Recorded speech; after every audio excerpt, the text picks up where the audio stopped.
సహోదరి సహోదరులారా, ఈరోజు పశ్చాత్తాపం అనగా చెప్పుకుందాం.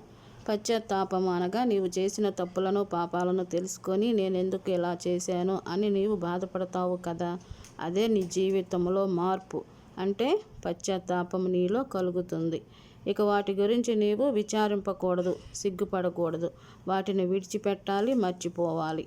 నిజముగా నీవు గనక పశ్చాత్తాపము కలిగి ఉంటే నీ జీవితంలో ఆలోచనలు, కోరికలు అన్నిటిలో మార్పు వచ్చి అభివృద్ధి చెందుతావు.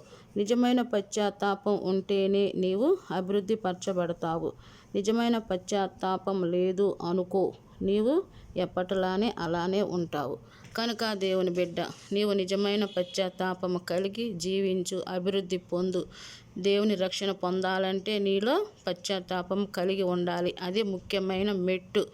కనుక నీవు దేవుని బిడ్డగా మారాలి.